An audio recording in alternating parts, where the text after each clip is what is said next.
갈라디아서에서는 예수를 믿는 이를 극도로 박해했던 사도 바울이 어떻게 복음을 받고 그 복음을 전하는 사도가 되었는가에 대해서 설명하는 내용들이 기록이 되어 있습니다.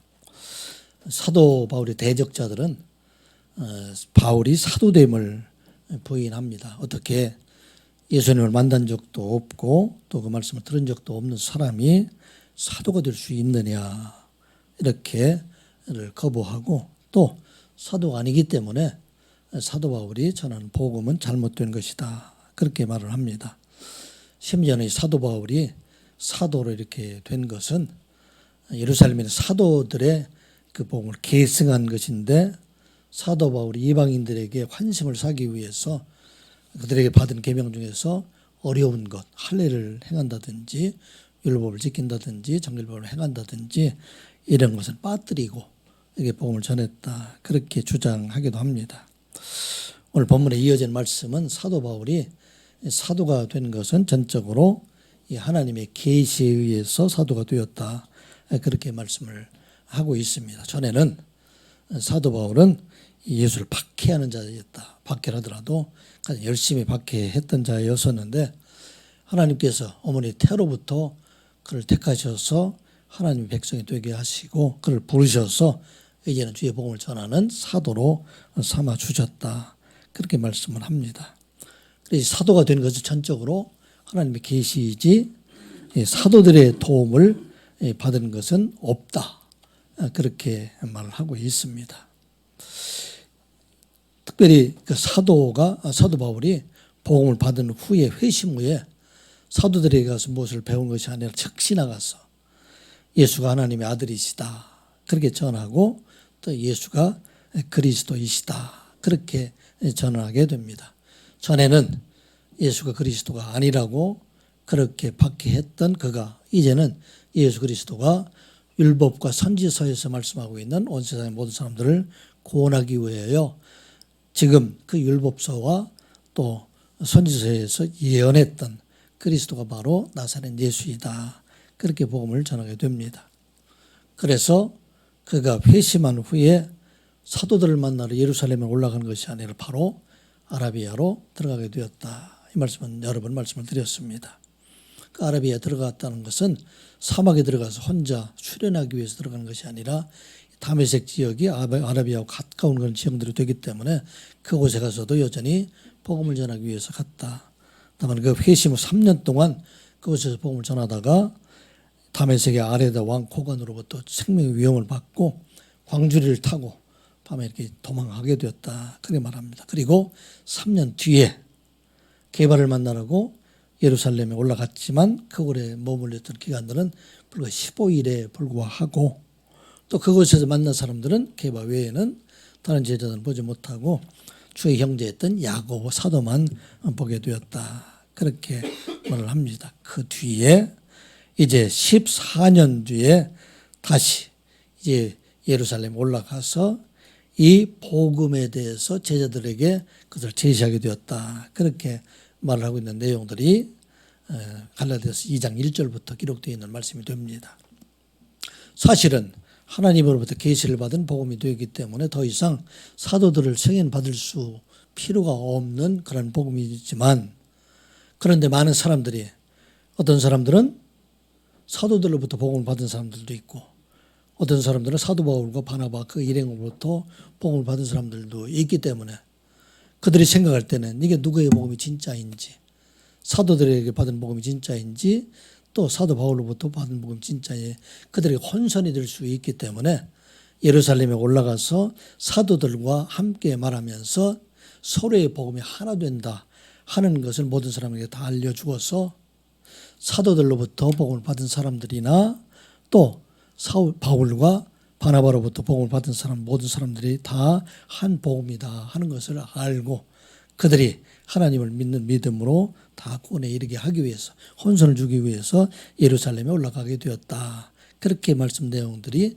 지난번에 우리가 함께 나눈 말씀이 됩니다.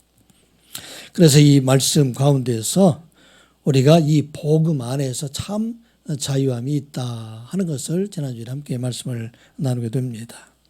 유대인들이 생각할 때는 구원을 받기 위해서 예수를 믿는 것 외에 할례를 받고 정결법도 지켜야 되고 또 율법을 지켜야 된다는 것을 그들이 말하고 있지만, 예수를 믿는 사람들에게는 이제는 믿음으로 구원을 받기 때문에 이 세상에 어떤 할례나 무할례나 정결법이나 정결법이 없는 거나 율법이 있는 사람들이나 없는 사람이나 유대인들이나 비유대인들이나 모든 사람들이 다 복음 안에서 구원을 받을 수가 있다 하는 것을 말하고 있습니다. 그래서 디도가 함께 예루살렘에 올라간 사람이 바울과 바나바와 디도가 올라갔는데, 디도는 우리가 아는 것처럼 헬라 사람이에요. 헬라 사람인 디도에게 유대에 있던 사람들, 유대주의자들이 이 사람도 할례를 받아야 된다 그렇게 말하였음에도 불구하고 그 함께 있던 사도들은 할례를 받을 필요가 없다 하므로 사도 바울이 전한 복음과 같다는 것을 그들에게 말하고 있습니다. 그래서 그들에게 어떤 사람이든지 다 우리는 예수 그리스도로 우리가 구원을 받을 수가 있다.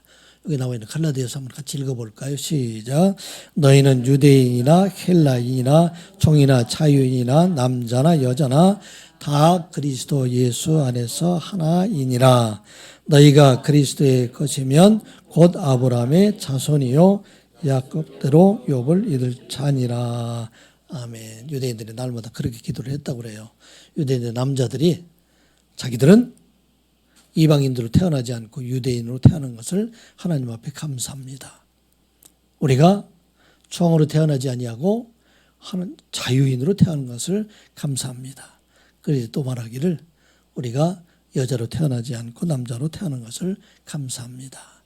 그들이 생각할 때는 유대인이 되어야 하고 또 자유인이 되어야 되고 할례가 받아야 돼. 그래야 구원을 받을 수 있는 것처럼 생각하고 있지만, 이제 사도 바울의 전한 이 복음 안에서 그 사람들이 헬라인이든 유대인이든 종이든 자유인이든 여자나 남자나 모든 사람들이 다 그 안에서 복음 안에 자유함을 얻게 됐고 구원받는 자가 된다 하는 것을 말씀하고 있는 것입니다. 그래서 이제 복음 안에서 생명을 얻은 자가 되기 때문에 이제는 모든 제도와 모든 장벽들, 그가 어느 곳에 살든지 다 오직 무엇으로? 복음으로만 구원을 받을 수가 있다 하는 것을 그들에게 지금 말씀하고 있는 내용입니다. 또 복음 안에서 모든 교회와 성도가 하나가 될 수가 있다 하는 것을 말씀하고 있는 내용들이 바로 오늘 지난주에 함께 나눴던 걸 말씀드리게 됩니다. 사실은 세상에서 같은 사람들 하나도 없습니다. 여기 남아있는 앉아있는 여러분들의 모습들 다 틀리고, 물론 형제들 간에 얼굴들이 비슷한 사람들은 많이 있기는 하지만, 그런데 그 얼굴뿐만 아니라 마음이 같은 사람은 사실은 하나도 없다는 것을 우리가 보게 됩니다. 하나님께서는 모든 사람을 다 다르게 이렇게 만들어 주셨습니다. 그런데 우리가 다름으로 인해서 서로 다투고 싸우는 일들이 참 많이 있지 않습니까? 그런데 우리 하나님께 이렇게 다르게 만드는 것들은 이 세상의 모든 걸 다 조화롭게 하고 모든 사람들이 함께함으로 하나님께서 만드신 이 세상을 풍성하게 하시기 위함이다 하는 것이 바로 하나님의 말하자면 의도하심이 있다 하는 것을 우리가 알 수가 있습니다. 지금 이쪽에 예루살렘에서 만난 사도들과, 사도들은 누구죠? 게바와 야고보와 요한, 또 여러 제자들이 있었던 것 같아요. 이 사람들과 지금 이곳에 올라갔던 바울과 바나바와 디도는 너무 다른 사람들이에요.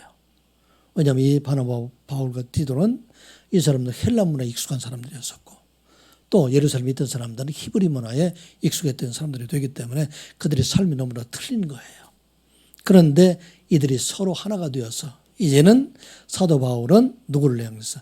이방인을 향해서 복음을 전하는 자가 되고, 또 이곳에 남아있던 게바나 야고보는 히브리 사람들, 유대인들에게 복음을 전하는 자가 되어라. 그래서 온 땅에 있는 모든 사람들을 복음으로 하나가 되는 일에 하나가 되자 하는 것을 말하고 있습니다. 이게 오늘 우리에게 준 축복이죠. 우리가 다르다고 해서 서로 배척하는 것이 아니라 다름을 서로 인정해서 우리가 있는 그곳에서 모두가 다 누구의 일? 하나님의 일을 행하는 자가 되라 하는 것을 말씀하고 있는 것입니다. 가정에서 부부가 다를 수밖에 없고, 또 교회 안에서 모든 사람들 다 다를 수밖에 없지만, 이들은 서로 다르다고 해서 서로 다투는 것이 아니라 힘을 합해서 가정을 이루어가고 교회를 이루어가는 자가 되라 하는 말씀입니다. 이 일에 힘쓰는 여러분들 되시기 바랍니다. 오늘 본문의 말씀은 이제 바른 복음을 전하는 내용들과 함께 조금은 동떨어져 보이는 그런 말씀처럼 우리가 볼 수가 있습니다. 바울과 바나바가 안디옥 교회에서 이렇게 사역을 하고 있을 때에 안디옥 교회에 내려왔던 베드로를 바울이 책망했다. 그렇게 말을 하고 있습니다. 어떻게 보면 이것을 자기가 자신 있게, 이 갈라디아서를 기록한 사람 누가 기록을 했어요? 사도 바울이 기록을 했는데 이것을 자기가 자랑스럽게 기록한 것처럼 이렇게 보일 수도 있는데 이것을 왜 기록했을까 하는 것을 우리가 한번 생각해 보는 시간이 되었으면 합니다. 세상적인 관계에서는 사도 바울이 베드로를 책망했다는 것은 어떻게 보면 다소 무례한 일처럼 보일 수도 있고 또 교회 위계 질서를 이렇게 깨는 것처럼 이렇게 우리가 생각할 수가 있습니다. 게바는 몇 살이나 들었을까? 출생이 어떻게 됐을까? 성경에 자세한 기록은 없지만 예수님의 공생애는 물론 예수님께서 부활하신 이후에도 교회를 대표하고 제자들 대표해서 나서서 솔선수범했던 것을 사실을 보게 되면 아마 이 제자들의 나이들보다는 이 베드로가 나이가 높았을 것이다. 그런데 이 사도 바울의 나이는 어느 정도가 되느냐면 기록에 의하면 대개 예수님보다 1, 2년 늦게 태어난 그런 것으로 이렇게 되어 있습니다. 그렇게 되다 보면 아마 바울보다는 베드로가 5년 내지 10년 정도로 연상일 그런 사람이었었고 또 예루살렘에서 유력한 자라 그렇게 말하고 있고 예루살렘의 기둥과 같은 자라 이렇게 생각을 하고 있기 때문에 사람들이 이렇게 있기 때문에 많은 사람들이 존경을 받고 있는 그를 지금 어떻게 보면 사도에 가장 늦게 되고 예수의 제자 중에서 가장 말미에 속한 사람이 그렇게 왜 책망을 하게 되었을까? 로마 카톨릭에서 말할 때는 그들의 교황이 베드로의 후계자다고 이렇게 생각을 하고 있어요. 그래서 사도 바울이 베드로를 책망한 것은 못마땅하게 생각을 하고 책망을 받은 것은 오히려 베드로가 복음으로 연출한 것이다. 그렇게 말을 하기도 합니다. 오히려 베드로가 이 일을 만들어서 자기가 책망을 받았다. 그렇게 말하는 사람들도 있습니다. 그런데 이와 같이 바른 복음을 위해서 사도 바울이 책망했던 것은 모든 사람들 구원받은 성도라 할지라도 이 세상 살아나가게 될 때는 때로는 세상을 두려워하기도 하고 때로는 복음에서 떠나가게 되기 때문에 그러할 때에 바른 책망을 통해서 바른 복음 안에 들어가지 아니하면 그 사람이 복음 안에 살지 못해서 결국은 파멸에 이르게 되기 때문에 그래서 이 일이 이루어졌다. 사도 바울이 베드로를 책망하는 일이 있게 되었다 하는 것을 말하고 있습니다. 그래서 생명의 길로 나아가기 위해서는 교회 안에서 반드시 바른 책망이 바른 꾸준함이 있어야 된다 하는 것을 가르쳐 주는 것이 바로 오늘 본문의 말씀이 됩니다. 오늘 우리 이 말씀을 통해서 우리 성도들은 사람의 생명을 살리기 위하여 하나님의 말씀으로 책망하는 자가 되어야 된다 하는 것을 말씀하고 있는 내용들입니다. 여러분들 우리 자녀들이 생명이 위협당하는 일들이 될 때 우리는 어떻게 됩니까? 바르게 그걸 가르쳐 주지 않습니까? 교통 차 조심하라 부터 시작을 해서 그 생명에 위험이 되는 일들이 되기 때문에 바르게 가르쳐 주고 있는데 오늘 본문에서는 이 생명, 육신적인 생명을 넘어서 영적인 생명의 위험을 받게 되는 일들이 있으면 그를 책망해서 하나님의 말씀대로 바르게 살아가고 그들의 구원을 이루어가는 자가 되라 하는 것을 말씀을 하고 있습니다. 이것을 바르게 책망하지 아니하면 오히려 종교 생활을 통해서 하나님의 복음과 멀어지게 되는 일들이 너무나 많이 있는 것을 우리가 보게 됩니다. 많은 그리스도인들이 하나님 말씀대로 바르게 살지 못하고 오히려 세상을 따라가 살아가는 그들을 책망하지 않기 때문에 결국은 멸망의 길로 나가는 것을 방치하는 일들, 이것이 바로 오늘 많은 교회의 모습이지 않나 하는 생각을 하게 됩니다. 11절, 12절 말씀 같이 보겠습니다. 13절까지 말씀 같이 한번 보겠습니다. 시작. 게바가 안디옥에 이르렀을 때에 책망받을 일이 있기로 내가 그를 대면하여 책망하였노라. 야고보에게서 온 어떤 이들이 이르기 전에 게바가 이방인과 함께 먹다가 그들이 오매 그가 할례자들을 두려워하여 떠나 물러가매 남은 유대인들도 그와 같이 외식함으로 바나바도 그들의 외식에 유혹되었느니라. 아멘. 이 게바가 안디옥에 내려왔을 때 이 11절에 이때는 어떤 상황일까 정확한 기억은 없지만 성경학자들의 해석에 의하면 사도행전 12장에 보게 되면은 헤롯 왕이 교회를 박해하던 때가 됩니다. 헤롯이 교회 지도자들 박해해서 요한의 형제였던 야곱을 죽이게 되고 이 일을 기뻐하는 것을 보고 요한은 다른 제자들 죽이기 위해서 그곳에 대표적인 제작격이 있던 사람 베드로를 체포해서 감옥에 가두게 됩니다. 베드로를 잡아가지고 우리가 아는 것처럼 네 사람이 같이 이 베드로를 둘러싸고 이것을 네 편으로 나누어서 16명이 베드로를 지키고 있게 됩니다. 이 일로 인해서 그 안에 남아있던 성도들 마가 요한의 집에서 하나님 앞에 간절한 마음으로 기도를 하게 됩니다. 밤중에 군인의 틈에 사고 있던 이 베드로를 천사가 깨우고 그 쇠사를 부르고 온문을 열게 하시고 그가 이제 이들이 기도하고 있는 마가 요한의 집으로 가게 됩니다. 아마 이곳에서 그들 만난 뒤에 게바의 행적에 대해서는 잠시 동안 머물러 있는데 나타나지 않고 있는데 아마 그때에 안디옥에 갔을 것이다. 그렇게 생각을 우리가 생각해 볼 수가 있습니다. 그런데 안디옥 교회에 있을 때 그때 이 안디옥 교회는 누가 사역을 하고 있어요?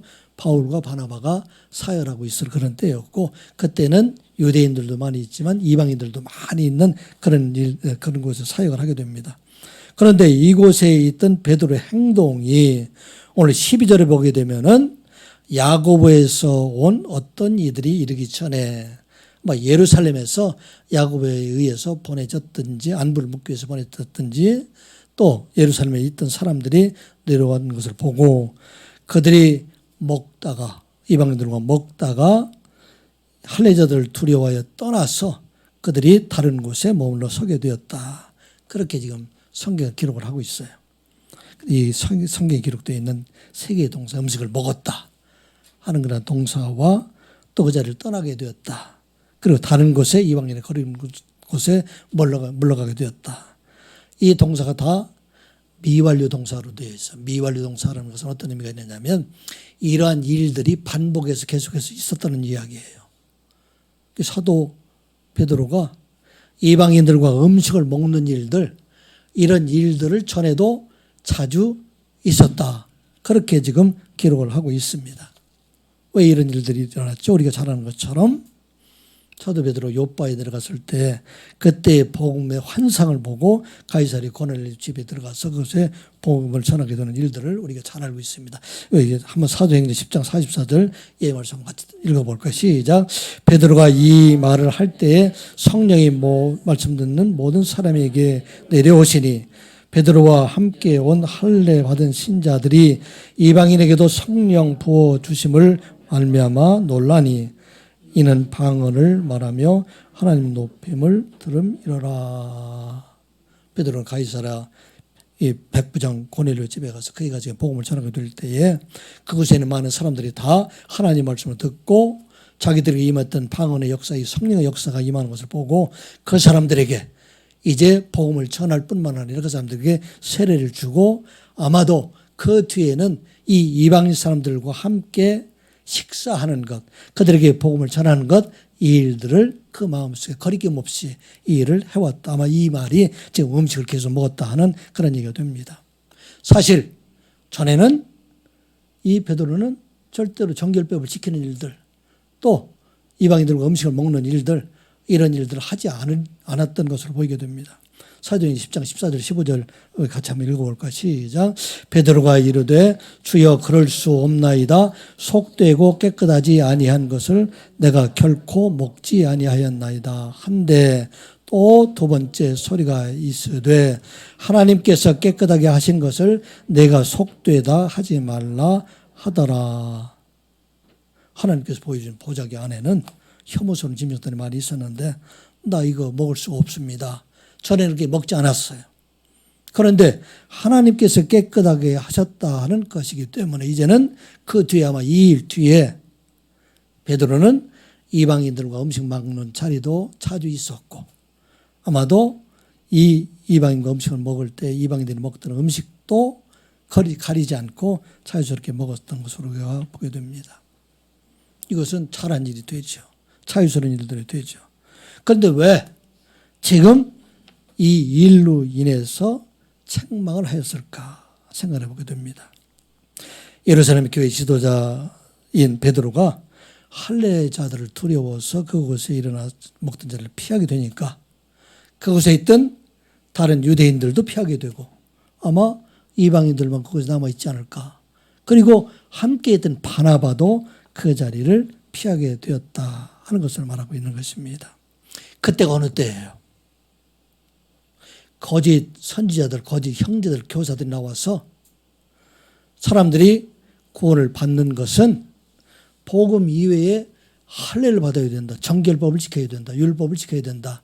이렇게 말하고 있을 그때에 베드로의 행위를 통해서 지금 그 자리를 떠나게 되었다는 이야기는 간접적으로 이 거짓 교사들의 말하고 있는 그 일에 통주하는 이들이 되기 때문에 결국은 사도 바울이 전했던 은혜의 복음, 베드로에 전했던 은혜의 복음이 이제는 변해서 할례를 받아야 된다. 율법을 지켜야 된다. 또 정결법을 지켜야 된다는 그런 행위의 복음으로 변질 수가 있었기 때문에 그래서 그 자리에서 강력하게 그를 책망하고 있던 것을 보게 됩니다. 우리가 볼 때는 베드로가 아마 특별히 악의가 있지 또 베드로가 다른 그런 믿음이 적어서라기보다도 함께 음식을 먹어왔는데 다만 이 유대인들이 그동안도 베드로가 이와 같이 이방인들과 식사하는 것들에 대해서 아마 그렇게 좋아하지 않았을 것으로 생각이 됩니다. 그래서 그들이 두려워서 그들을 떠나서 지금 오히려 딴 곳에 가게 되었다 하는 것을 말하고 있습니다. 왜 갈라디아서 2장 11절부터 14절까지 이 말씀을 이것에 기억하였을까?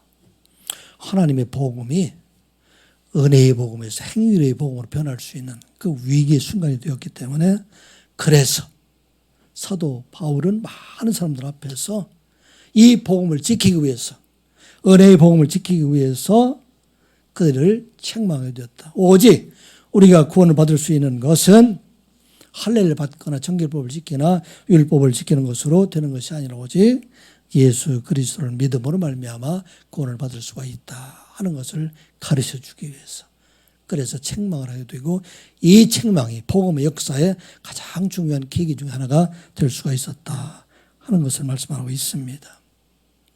우리 교회 안에서도 생명을 위해서는 바른 책망이 있어야 된다 하는 것을 말하고 있어요. 우리가 복음 안에 살아가지 아니하면 우리가 말씀 안에 살아가지 아니하면 먼저 하나님의 나를 구하지 아니하면 우리의 삶이 나중에 이제는 그리스도에 떠나는 삶이 될 수 있고 파멸되는 삶으로 갈 수가 있기 때문에 우리 교회 안에서도 우리 성도들이 바른 신앙생활을 하지 못하게 될 때 하나님 말씀대로 살아가지 아니하게 될 때 하나님 말씀보다 세상의 것을 더 중요하게 생각하게 될 때 그들을 위해서 책망하는 것 이게 교회에 필요하다 하는 것을 말하고 있어요. 많은 교회가 잘못되면은 목사님의 마음에 들지 않은 걸 책망하는 경우도 참 많이 있어요. 헌금 많이 안 해서 책망할 수도 있고 충성하지 않아서 책망하지 않고 세상의 것들을 위해서 세상에 있는 것과 동일한 것을 구하는 그런 책망이 있는 경우가 참 많이 있다. 그런데 우리가 진실로 책망해야 되는 것은 그 영혼을 생각하며 그들이 참 바른 말씀 안에 살아갈 수 있도록 받은 믿음 안에 살아갈 수 있도록 책망하게 해야 된다 하는 것을 우리에게 지금 가르쳐주는 말씀입니다. 여러분들 여러 번 들은 얘기가 될 수도 있는데 우리 조만식 장로님하고 주기철 목사님의 관계에서 아름다운 이야기를 여러분들 많이 여러 번 들었을 겁니다. 이분들은 평양에 있는 산정현 교회 그곳에 조만식 장로님은 장로님으로 심호를 하시고 주기철 목사님은 목사님으로 이렇게 심호를 하시고 있을 때입니다.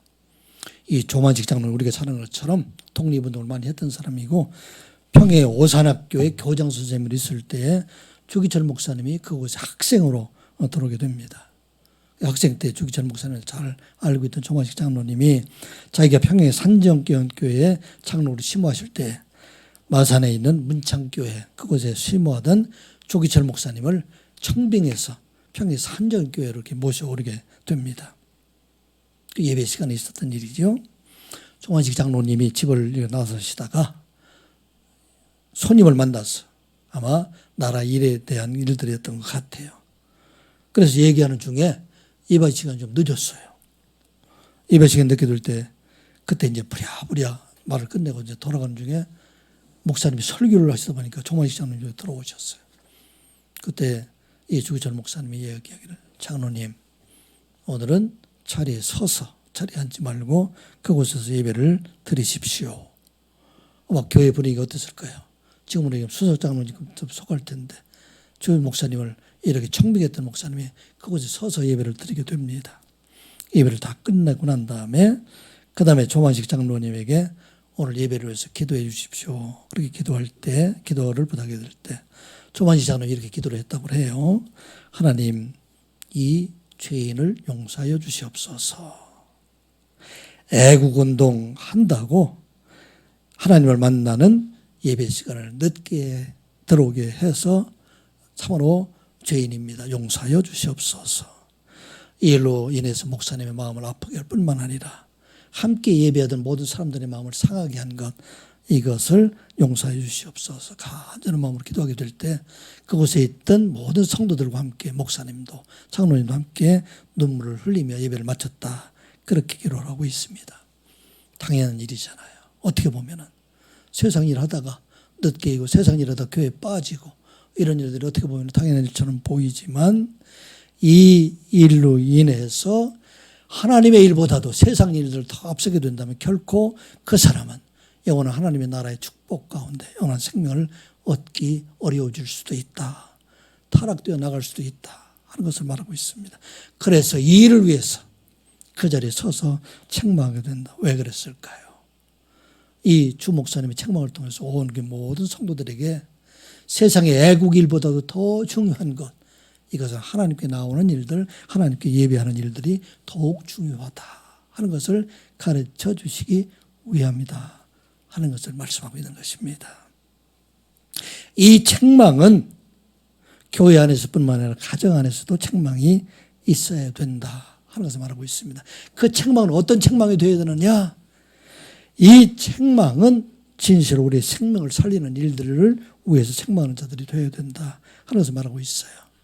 우리가 부부간에 서로 책망하는 일들이 있대. 그것은 세상에 있는 들 감정적인 그런 책망이 아니라 서로가 진짜 생명을 살리는 걸 책망이 있어야 되고, 자녀들을 책망하게 될 때 세상을 위한 책망보다도 더 그들을 위해서 진실로 하나님의 자녀로 살아가게 하기 위해서 책망하는 자가 되어야 된다 하는 것을 말씀하고 있는데, 바로 오늘 본문 말씀이에요.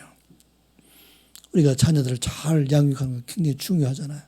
잘 열심히 공부하고 바르게 자라서 또 세상을 위해서 많은 일을 할 수 있는 자녀로 잘 자랄 수 있도록 이렇게 책망하는 것들도 중요한데, 그런 대개의 경우 우리가 책망을 뒤돌아보면 어떤 일들이 많이 있습니까?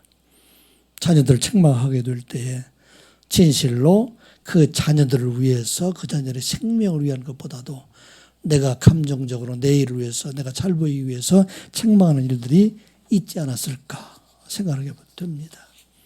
그래서 자녀들에게 자기 당한 어떤 분노를 쏟아보는 경우가 있다든지 이런 경우도 있지 않을까. 오늘 우리에게 책망을 하되 그 영혼을 사랑하는 마음으로, 그 영혼을 살리는 마음으로 책망을 하게 되어야 된다 하는 것을 말하고 있어요. 그 하나님 말씀을 떠나지 아니하고, 그가 하나님의 교회를 떠나지 아니하고 언제나 하나님 말씀에 바르게 살아서 그가 구원받은 자로 하나님 백성으로 살아가게 하기 위해서 책망하는 자가 되어야 된다 하는 것을 말하고 있는 것입니다. 오늘 부모들 책망을 잘 안 해요. 다 내버려두는 경우 참 많이 있어요. 자녀들이 하는 거 그대로 다 따라가게 됩니다. 인권조례나 이런 걸 만들어가지고, 물론 좋은 의미도 있겠지만 그것을 통해서 자녀들 다 방치해버리게 되는, 세상을 내버려 두는 그런 일이 되지 않나. 그들에게 바르게 하나님 말씀으로 책망해서 그들의 말씀 안에 살아가는 자가 되게 하여 주시고 생명을 가진 자로 살아가게 해야 된다 하는 말하고 있습니다. 잠언 3장 11절 12절 우리 같이 한번 읽어보겠습니다. 시작.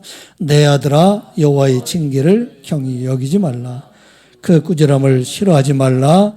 대저 여호와께서 그 사랑하는 자를 징계하시기를 마치 아비가 그 기뻐하는 아들을 징계함 같이 하시느니라.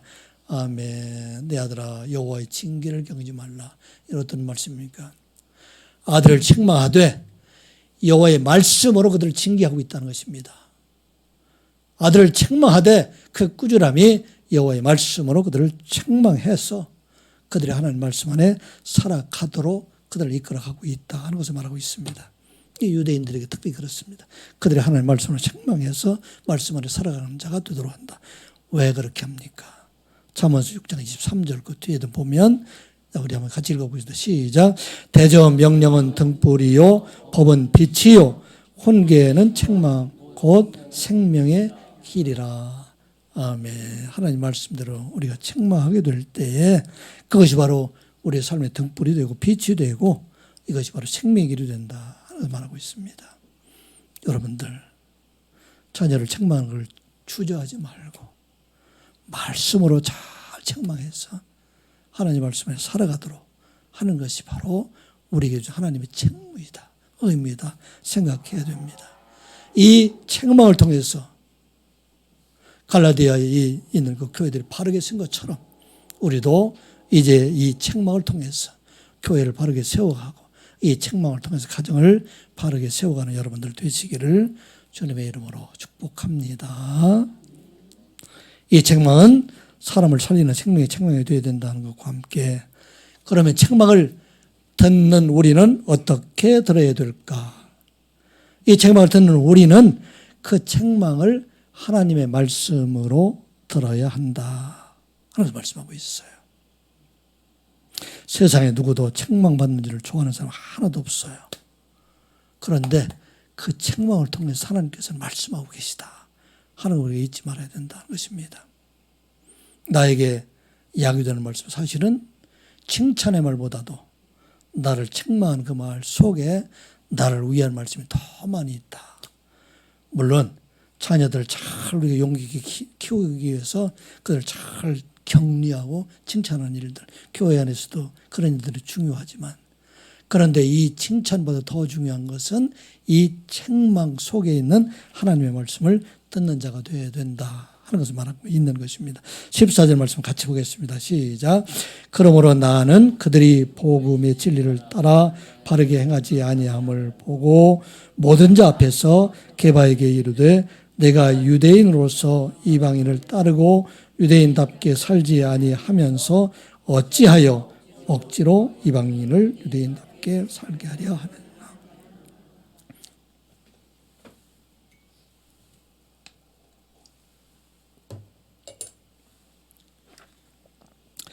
지금 베드로가 이게 책망한 내용들에 대해서 지금 말하고 있습니다. 베드로가 이방인들과 식사하고 사실은 그곳에서 헬라 사람들이 와서 헬라 사람이 아니라 예루살렘의 사람들이 와서 그들을 두려워해서 떠난 일들 어떻게 보면은 그것이 크게 문제가 되지 않는 것처럼 보이게 될 수 있습니다. 아마 조금 전에 말씀드린 것처럼 이 일이 예루살렘에서 별로 좋아하지 않는 사람들이 있기 때문에 그래서 이 일로 인해 잠깐 자리를 피하는 것이 무슨 문제가 될 수 있을까 생각을 들 수가 있는데 그런데 이 일로 인해서 엄청난 일들이 일어나는 것은 복음에 대해서 바르게 저들에게 전달하지 못한 이들 때문에 많은 사람들 오히려 미혹될 수가 있다 하는 것을 말하고 있습니다. 베드로의 행위는 어떻게 보면은 자기는 이제는 복음 안에서 자유를 얻은 사람이 되기 때문에 종결법을 지키든지 안 지키든지 이런 일들에 대해서 별로 관심이 없기 때문에 별로 문제가 되지 않기 때문에 이곳에서 유대인과 함께 식사를 하고 또 떠난 것들에 대해서 문제가 되지 않은 것처럼 생각할 수도 있는데 이 일로 인해서 다른 사람들 그곳에 있는 이방인들이나 또 함께 있는 유대인들은 이것을 통해서 오히려 율법을 지켜야 된다. 할례를 지켜야 된다. 할례를 행해야 된다. 이렇게 생각할 수가 있기 때문에 그래서 뒤에 보게 되면은 이방인들을 유대인답게 살게 하려느냐. 그래서 그들도 떠났기 때문에 할례를 받아야 되고 정결법을 지키게 해야 된다 하는 것처럼 보이지 않겠느냐. 그렇게 됐기 때문에 책망을 했다 하는 것을 말하고 있습니다. 자기는 자유스럽게 됐는데 자기는 정결법으로부터 자유스러움을 받고 모든 것을 자유스럽게 됐는데 오히려 베드로의 위선적인 행위로 인해서 오히려 이방인들은 올무가 되어버리지 않았냐. 이방인들도 이 베드로를 따라서 행해야 되는 것처럼 올무가 되어버리지 않았느냐. 이게 바로 그 책망의 내용입니다. 너는 유대인이면서 이방인처럼 마음대로 생활하면서 어떻게 이방인이었던 이 사람들 유대인처럼 이 율법이나 또 정결법에 올가매서 복음에서 떨어지게 하느냐. 이게 책망한 내용들이 바로 그 내용입니다. 베드로의 마음이 어땠을까요? 마음이 상했을까요? 아니면 아무렇지도 않았을까요? 여러분들의 생각은 어떻게 생각할 수 있을까요? 아마 베드로도 마음이 많이 상했을 거예요. 자기가 하고 있는 자유에 대해서 내가 무슨 간섭이냐 이렇게 말할 수도 있고, 또 내가 나이나 연배나 모든 것이 다 낮은 사람들인데 어떻게 나에게 이렇게 말할 수가 있느냐 그렇게 생각할 수도 있는데, 베드로는 이 마음을 이제는 나중에 보게 되면은 이 사도 베드로에 대한 간절한 마음들이 있었다 하는 것을 우리가 볼 수가 있습니다. 후에 베드로 후서 3장 15절부터 16절까지 말씀, 이 말씀 한번 같이 읽어보겠습니다. 시작. 또 우리 주의 오래 참으심이 구원이 될 줄로 여기라. 우리가 사랑하는 형제 바울도 그 받은 지혜대로 너희에게 이같이 썼고, 또 그 모든 편지에도 이런 일에 관하여 말하였으되 그 중에 알기 어려운 것이 더러 있으니 무식한 자들과 굳세지 못한 자들이 다른 성경과 같이 그것도 억지로 풀다가 스스로 멸망에 이르느니라.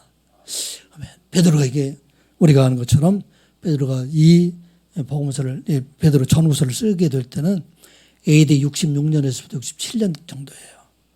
베드로가 이제 얼마 후에는 순교를 당하게 될 텐데, 그러니까 마지막에 지금 기록한 것이 베드로 후서에 기록이 됩니다. 여기 보면 주의 오래 참으심이 구원이 될 줄 여기라. 이 말이 누구도 그렇게 했어요? 뒤에 보면 우리가 사랑하는 형제 베드로, 바울도 이와 같이 그들에게 지금 여러 서신서를 통해서 바른 복음에 대해서 기록을 하고 있다 하는 것을 말하고 있습니다. 이 이야기는 다시 말하면 사도 바울이 전한 복음, 이 복음이나 베드로가 전한 복음이 다 같은 복음이고, 오히려 사도 베드로가 바울의 이 책망을 통해서 더 바른 복음을 전할 수가 있다. 그래서 그들이 어떻게 보면 사랑하는 형제, 대적하는 자가 아니라 사랑하는 형제로 자기에게 책망을 해줬던 것에 대해서 오히려 고마워하는 그 마음을 가지고 있지 않았을까 생각을 하게 됩니다. 그리고 그 뒤에 16절에 보게 되면은 모든 편지에도 이런 일에 관하여 말하였으되, 아마도 이 베드로도 사도 바울의 서신서 13권이 있는데 이 내용들에 대해 거의 다 알지 않았을까 그렇게 생각합니다. 그리고 그 중에 알기 어려운 것이 더러 있으나, 그런데 이 베드로는 그 알기 어려운 것이 바로 하나님의 계시로 된 것을 인정하기 때문에 그것의 이의를 제기하지 않고 있다. 다만 이 사도 바울이 전하고 있는 복음에 대해서 대적하는 사람들, 그 사람들 어떤 사람들, 그 뒤에 보면 무식한 자들, 굳세지 못한 자들, 이들이 오히려 사도 바울을 대적하다가 스스로 복음에서 떠나는 자가 된다 하는 것을 말하고 있습니다. 이 말을 통해서 보면 사도 베드로가 처음에는 언짢고 기분 나빴을지 모르지만 그 말씀을, 하나님의 말씀을 듣고 그 책망을 듣고 이제는 베드로가 전하는 그 복음이나 사도 바울이 전하는 복음이 같고, 또 이 모든 것들을 함께 일해왔다 하는 것을 지금 말하고 있는 내용들이 바로 오늘 본문의 내용들이, 이 오늘 베드로서 3장 15절부터 16절에는 말씀들이 됩니다. 베드로도 이 책망 소리 가운데 하나님의 소리를 들었다 하는 것을 말하고 있어요. 여러분들 세상에 살다 보면 여러분들 책망 들을 때가 있어요, 없어요? 많은 책망을 듣잖아요. 물론 어른들에서는 책망을 잘 안 듣는 경우도 있는데, 저는 전에도 말씀드린 것처럼 지금도 책망을 들어가면서 사는 것을 얼마나 감사한지 몰라요. 왜냐하면 그 책망 속에 하나님의 소리가 있기 때문에요. 이 책망은 내가 사랑하는 자들뿐만 아니라 나를 대적하는 자들도 나를 위해서 책망하고 있다 하는 것을 말하고 있어요. 왜냐하면 사탄들은 내가 잘못하고 있는 것을 너무나 잘 알아요. 그리고 그것을 우리를 공격하게 됩니다. 우리를 비참하게 만드는 경우도 참 많이 있어요. 그런데 오늘 이 본문의 말씀을 우리가 기억해야 되는 것은 우리는 그와 같은 말을 들을 수가 있는 자가 되어야 된다 하는 것을 말씀하고 있는 것입니다. 왜? 이 말씀을 들어야 우리는 생명의 길로 갈 수가 있기 때문이다 하는 말씀입니다. 다윗 왕이 압살롬의 반역으로 예루살렘을 버리고 도망가게 됩니다. 다윗의 도피 행렬에 감람산을 넘어서 바울이 면하는 것이 이르게 될 때 그때 사울의 친족 중에 하나였던 게라의 아들 시므이가 도피하고 있는 다윗의 일행에 돌을 던지면서 그를 저주하면서 따라오게 됩니다. 도망가고 있는데 피를 흘린 사악한 자여 가거라 사울 족속의 모든 피를 내게 돌릴지어다. 내가 왕이 되었으나 이제 하나님께서 나라를 내 아들의 손을 넘겼으니 너는 피 흘린 자로 이런 화를 자초하였다. 막 책망하고 조롱하고 뒤따르게 됩니다. 계속 따라오는 것을 보고서 스루의 아들 아비세, 이 사람은 이제 용사지요. 그 만나서 말하면 내가 가서 저 사람을 당장에 목을 베게 하십시오. 그때 다윗이 말합니다. 그 내용이 사무엘하 16장 10절 11절 말씀입니다. 같이 한번 들어보겠습니다. 읽어보겠습니다. 시작. 왕이 이르되 스루야의 아들들아 내가 너희와 무슨 상관이 있느냐. 그가 저주하는 것은 여호와께서 그에게 다윗을 저주하라 하심이니 내가 어찌 그리하였느냐 할 자가 누구겠느냐 하고 또 다윗이 아비새와 모든 신하들에게 이르되 내 몸에서 난 아들도 내 생명을 해하려 하거든 하물며 이 베냐민 사람이야 여호와께서 그에게 명령한 것이니 그가 저주하게 버려두라. 아멘. 다윗은 시므의 소리를 통해서 하나님의 소리를 듣고 있습니다.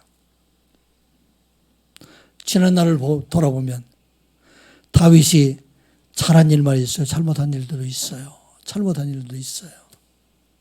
도망해서 그가 블레셋의 지형으로 도망간 일도 있고 또 후에 바세바의 일로 인해서 가늠하는 일로 자기 사랑하는 신하였던 우리아를 죽이는 일들도 있고 자기 자녀들로 인해서 많은 어려움을 당하고 있어 자녀들을 바르게 가르치지 못하는 그런 일들도 있고 이 모든 것이 지금 이 시므이를 통해서 그를 책망하고 있다 하는 것을 말하고 있습니다.